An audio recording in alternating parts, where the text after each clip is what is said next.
charcoal before sunrise, a griddle run like a line cook's station, strangers who'll be family by kickoff. Nobody here is being paid to care this much. Tailgating. 20 million Americans every fall Saturday cooking a full meal in a parking lot.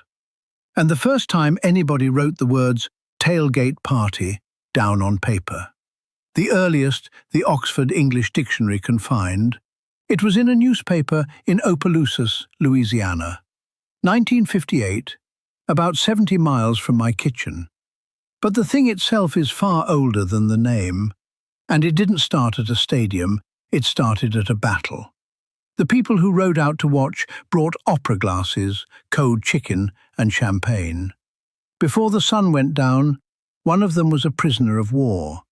This is where it actually comes from, and it is stranger, older, and darker than anyone tells you. July 21st, 1861. Manassas, Virginia. The Union Army marches out to crush the rebellion in a single afternoon, and half of Washington decides to make a day of it. Senators, congressmen, society ladies in their best dresses. They pack carriages with picnic baskets, opera glasses, and bottles of champagne, and they ride out to watch a war the way you'd watch a horse race. History would name it the picnic battle. For a few hours, it is a show. And then the Union line breaks. The soldiers don't retreat, they run. And they run straight back through the picnic. Carriages tangle, champagne spills into the dirt, and the day trippers who came to spectate are suddenly part of the stampede. One senator grabs a discarded rifle and threatens to shoot his own fleeing men. And a New York congressman named Alfred Ely drifts a little too close to the wrong side and gets captured. He'll spend the next 6 months in a Richmond prison. He is, by one account, the only member of Congress to reach Richmond that day, as a prisoner of war. That is the American love affair with watching and feasting, caught at the exact moment of its birth. Not in a parking lot, on a battlefield. The instinct to gather, eat, and watch the spectacle together was already fully formed. Americans just needed something to watch. Now, before we go on, I owe you something. That scene, the society ladies, the opera glasses, the champagne hampers, every part of it gets told with enormous confidence, and some of it got prettier every time it was retold. The civilians were there, the congressmen were there, the food was there. That much is documented. The tableau you're picturing may be half memory and half painting, and I'd rather tell you that than sell it to you. And here's the more honest problem with calling Bull Run the birth of anything. The instinct was already old, 2,000 years old, because the same machine, feed the crowd, give them a spectacle, let them judge it together, had been running since long before there was an America to run it in. Because here's the thing, the impulse is far older than America. 2,000 years before Bull Run, Rome was already feeding the crowd that came to watch. Free grain, handed to citizens, written into law, a century before the Colosseum existed. And when that building finally opened, 50,000 people packed into it, and the bread kept coming. They ate and they roared, and they judged the show below with a turn of the thumb. Bread and circuses. Gather the people, feed them, give them a spectacle. Rome understood that the crowd and the food were half the event. Strip away the marble and the propane, and a tailgate is the same machine, running for 2,000 years. People, food, and something to watch, together. All that changes is the parking lot. So the real question isn't whether Americans would build this. It's how a battlefield picnic in Virginia turned into 10 acres of chandeliers in Mississippi, and a word nobody can quite explain. 8 years after Bull Run, November 6, 1869, Rutgers and Princeton line up for what most people call the first American football game. 25 players aside, a round ball. It looks more like rugby than anything you'd recognize. The crowd is small, and the ritual around it hasn't been invented yet. But the ingredients are now on the table. A home team, a rival, a field, and a reason to show up early. So who actually invented the tailgate? Here's the fun part. Everybody claims it, and nobody can prove it. Green Bay swears their fans backed pickup trucks up to the field in 1919 and called it a tailgate. Yale men insist they were dining out of horse-drawn carriages decades before that. Both tell it like scripture, but go to the dictionary and it falls apart. The word tailgate doesn't mean a party until the 1930s. Tailgate party doesn't show up in print until the 1950s. So the meal is older than the word.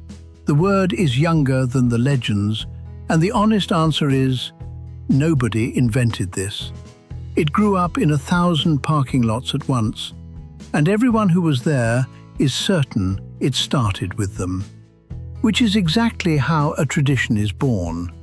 Not with an inventor, but with a whole country quietly agreeing to do the same thing on the same morning. And here's the thing nobody stops to say out loud. A tailgate is an object. It's the hinged panel on the back of a farm wagon. You pull the pin, it drops, and it swings down flat, to almost exactly the height of a table. That's the whole design. It was built to load hay, and it happens to be the correct height to eat off of standing up. The word shows up in print in 1868, 1 year, before Rutgers and Princeton line up for the first football game. Then watch what the word does. By 1950, it's the back door of a car. By 1951, it means driving too close to the man in front of you, which is the other tailgating, the one that gets you a ticket. And in 1958, in that Louisiana newspaper, it finally means the party. 90 years, a farm wagon, to traffic court, to a parking lot. The meal is older than the word is older than the truck. And the object was sitting there the whole time, at exactly the right height. So what actually made this possible? Not a stadium, a traffic jam. Between 1914 and 1927, American colleges built cathedrals. The Yale Bowl, Ohio Stadium, on a river floodplain. They had to wait for the crops to come off the field before they could build. Michigan Stadium, planned for 72,000 seats, opened at 84, on a parcel that had been a barn, a strawberry patch, and an underground spring. Here's what none of them were built with: parking. They were built for capacity, for how many bodies you could pour into a bowl. Nobody planned for how the bodies would arrive. And you can watch the problem arrive at Princeton before any of those stadiums opened. 1910, the town logs its first traffic complaints on a game weekend. 1912, the borough passes its first traffic ordinance and starts charging 50 cents to park in a field. Not a lot, a field. Somebody mowed it and put a man at the gate because there was nowhere else to put them. By 1914, a town of 5,100 people is bracing for 4,200 cars. There were 4 garages in the whole town. That's the birth of the parking lot. It wasn't a plan, it was a surrender. And once you have acres of cars sitting there for 3 hours before kickoff, full of people who left home before dawn and haven't eaten, nobody has to invent the tailgate. It invents itself. Now look at what you carry out there, because almost none of it was invented for fun. That bag of charcoal has a man's name on it, Kingsford. He didn't invent charcoal briquettes. He didn't invent anything. The pillow shape was patented in 1897 by a man in Reading, Pennsylvania, and the patent describes it beautifully as 2 truncated pyramids placed base to base. The process that made them cheap was patented by a chemistry professor in Oregon. Henry Ford's contribution was a garbage problem. His sawmills were drowning in scrap wood, And Kingsford's contribution was finding the land and running the plant. By 1935, you could buy a picnic grill and a box of briquettes at a Ford dealership right next to the cars. Your cooler? Patented in 1951, and the patent is signed over to a camp stove company.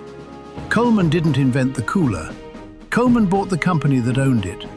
And the first Igloo product wasn't a cooler at all. It was a water jug for oil field workers in the Texas heat. Charcoal from sawmill garbage, a cooler for a job site, a water jug for men working outdoors in 95 degrees.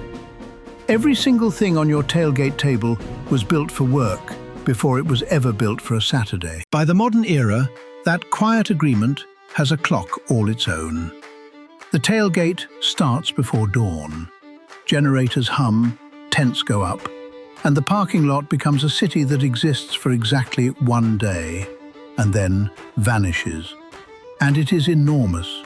By some counts, 20 to 50 million Americans do this every single season, spending into the tens of billions of dollars a year. But here's the number that gives the whole thing away. Surveys say roughly a third of tailgaters never go inside the stadium at all. They come for the parking lot. The game is optional. For millions of people, the meal outside isn't the warm-up, it is the main event. Remember that, it's the whole story.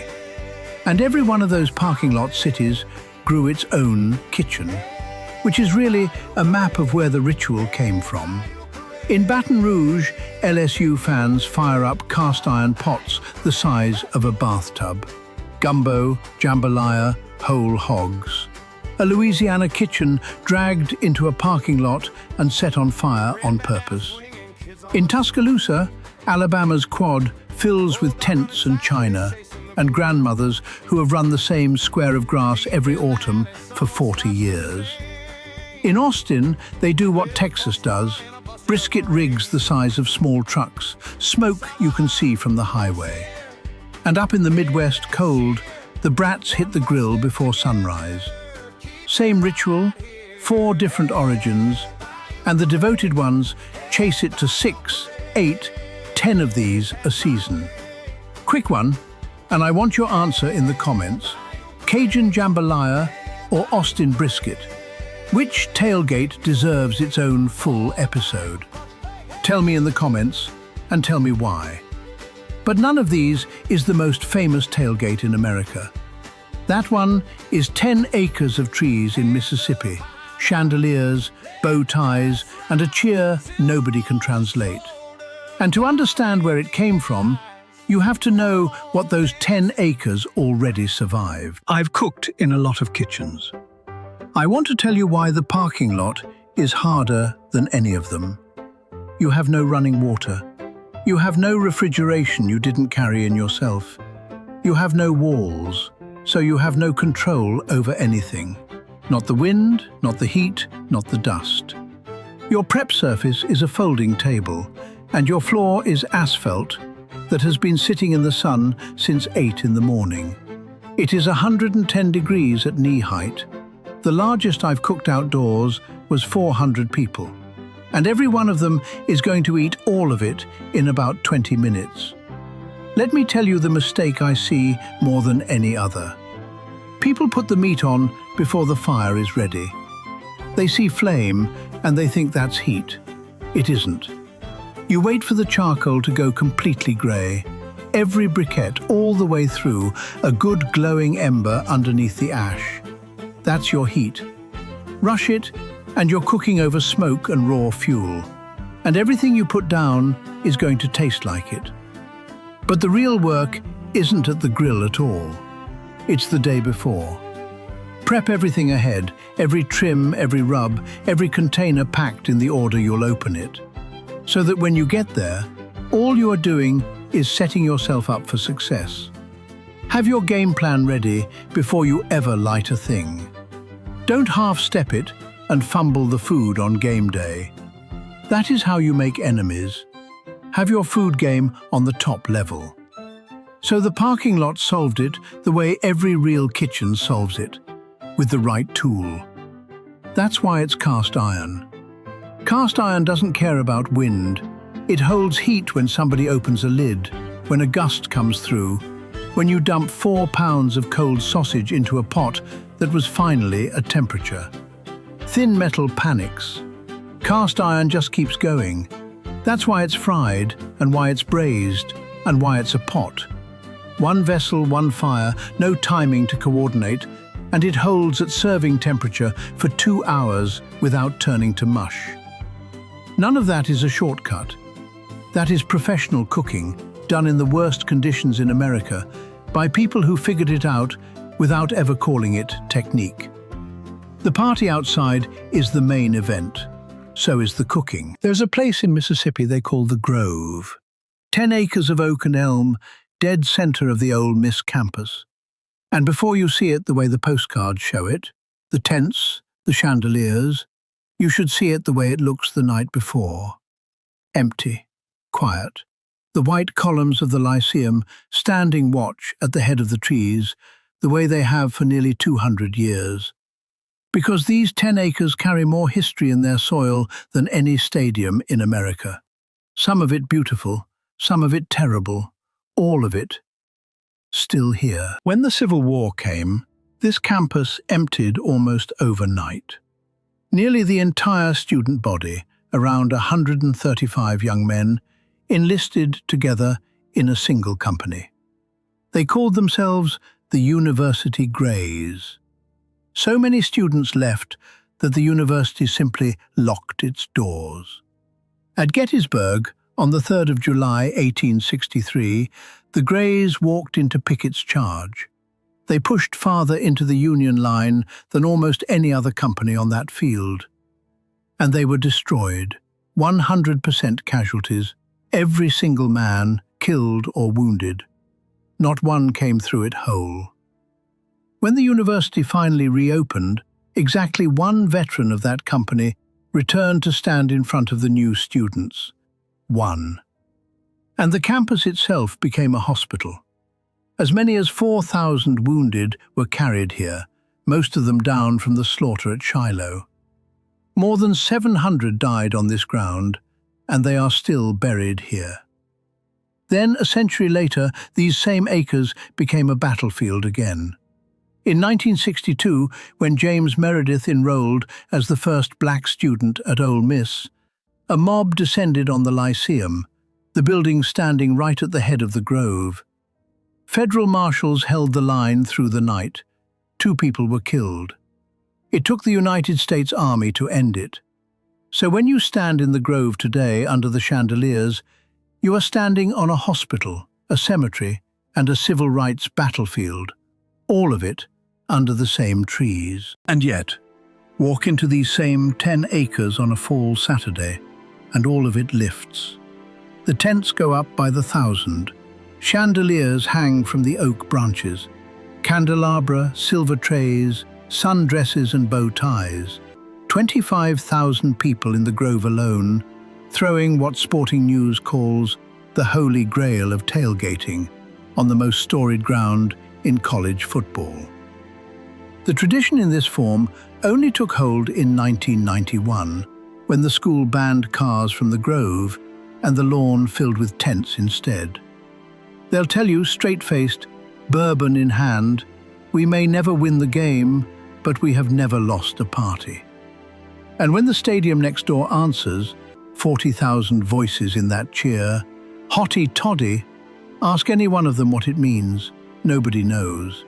It's been shouted for 100 years, and it translates to absolutely nothing, and to everything.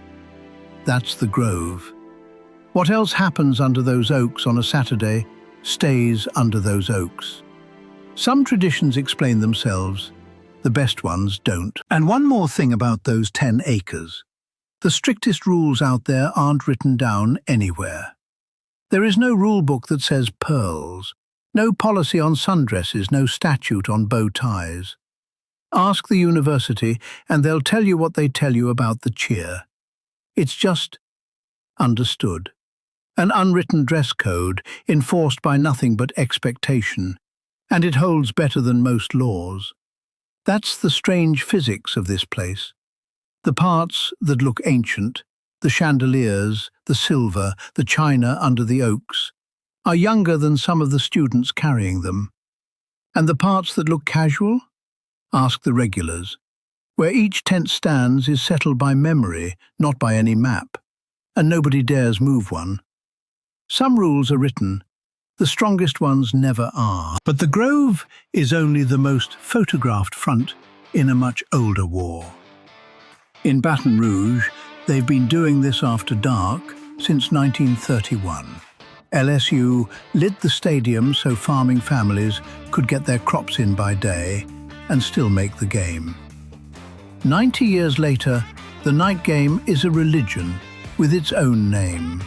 Saturday night in Death Valley. And the tailgate runs on cast iron, jambalaya, gumbo, whole hogs over fire, cooking that starts before sunrise and peaks after sunset. A day's drive east in Tuscaloosa, Alabama, answers with the quad. 22 acres of lawn, white tents, pressed linens, sausage balls, and a cocktail they call the Yellow Hammer.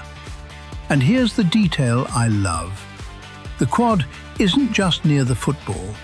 From 1893 to 1914, the quad was the field. Alabama fans are tailgating on top of their own original gridiron. And when these two meet, LSU and Alabama, even the ground takes sides. In 2022, when LSU beat Alabama in overtime, the university's own seismometer caught the crowd twice in 3 minutes. 2 scores, 2 readings. The earth literally moved. 100 years of scorelines between them, and the argument still isn't settled. It just moved to the parking lot. Now, that call and response outside the dome. Who dat? 2 words, and a memory longer than the NFL itself. You can find Who Dat in print in New Orleans as far back as 1852. And I'm going to tell this straight because it's the truth. The Chant's family tree runs through Black American performance, through the minstrel and vaudeville stages of the 1800s, through a song Paul Laurence Dunbar, the son of 2 formerly enslaved parents, wrote in 1898.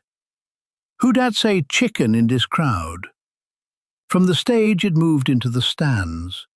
By the 1970s, and this is the NFL's own commissioned researcher talking, Who Dat was rolling through the bleachers at majority black high school games across South Louisiana. Where exactly it started, nobody can prove. Patterson, Alexandria, St. Augustine in New Orleans. Every school will tell you it was theirs, which by now you'll recognize as exactly how a tradition is born. Then, September of 1983, a local sports anchor aired St. Augustine's pre-practice chant on the evening news. 3 days later, the Superdome was chanting it. By Halloween, there was a record. Aaron Neville singing over Saints players, and Who Dat belonged to the whole city. Which is exactly when the league decided it belonged to them. In 2010, the NFL sent cease and desist letters to Louisiana t-shirt shops over those 2 words.